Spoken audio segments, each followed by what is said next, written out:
AITA for refusing to cancel my birthday trip while my boyfriend's mom scheduled a family dinner the same night without asking us first.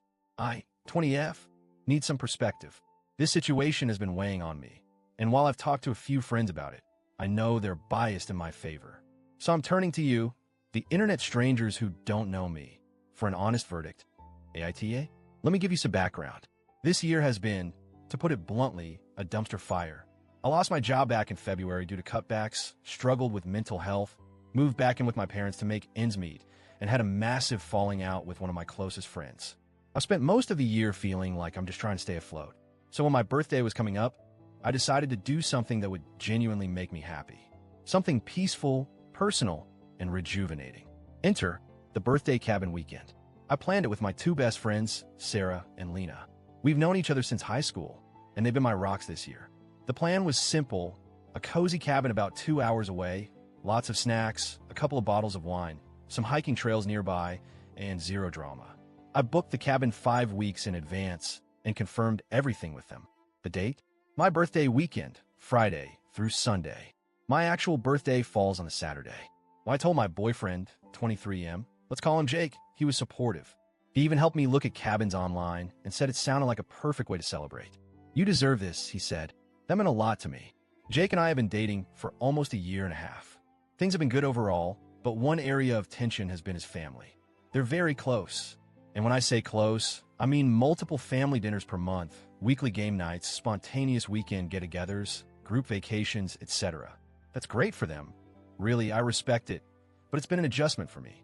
My own family is more independent. We love each other, but we don't operate as a collective unit like his does. Jake's mom, in particular, is the ringleader of it all. She likes being in control, planning things, deciding who does what and when.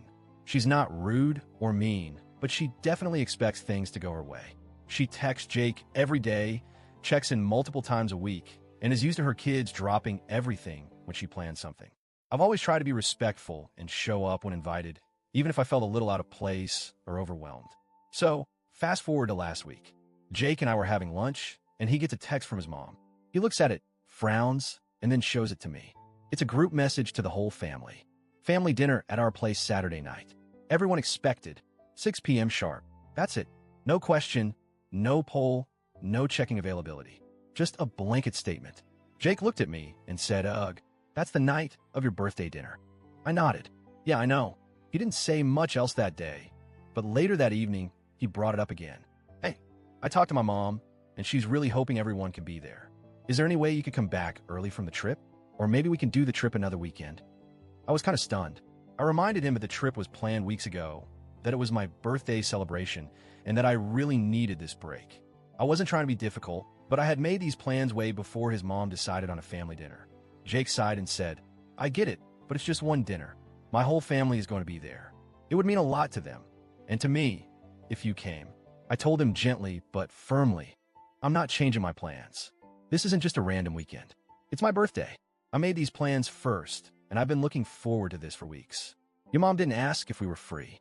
She just assumed we'd all be there." He didn't say much after that. He just got really quiet and distant. The next morning, I got a text from his sister. I've only met her a handful of times, so we're not exactly close. Her message said, "It's not that hard to show up for family. You're kind of making a statement by skipping out." Just saying. That rubbed me the wrong way. I didn't respond. I felt like I was being painted as the villain for wanting to celebrate my own birthday the way I wanted. Since then, Jake's been cold. Not outright mean, but withdrawn. Like he's disappointed in me. We haven't fought, but there's a definite chill in the air. He hasn't brought it up again, but I can feel it hanging between us. I've been thinking a lot about this. I don't hate his family.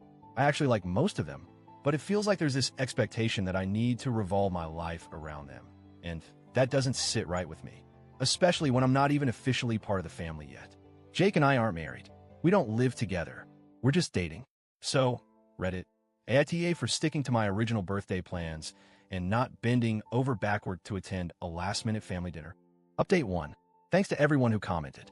A lot of you asked good questions and pointed out patterns I hadn't seen clearly. Like many of you suspected, this birthday conflict was just the tip of the iceberg. Over the past few days, I've been replaying so many moments in my head. Like the time Jake's mom scolded me for not coming to a cousin's graduation party because I had to work. Or the time she got upset that I didn't bring a homemade dish to a potluck because I brought a store-bought cake. Mind you, I asked Jake beforehand if that was okay, and he said it was totally fine.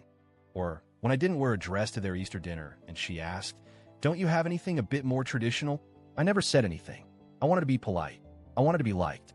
But this birthday thing, this was a line for me. And when Jake finally sat down with me yesterday, I told him that.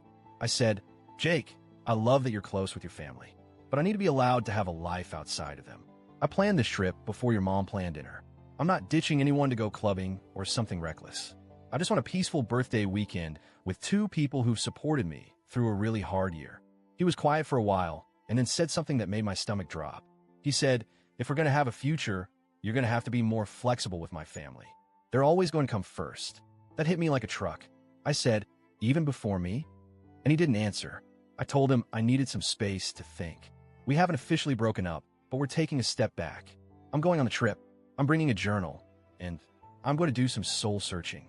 Because if someone really loves you, shouldn't they want your happiness too? I don't know what the future holds, but I do know this. I'm going to spend my birthday surrounded by love, laughter, and peace. And I won't apologize for that. Thanks for reading. Update 2.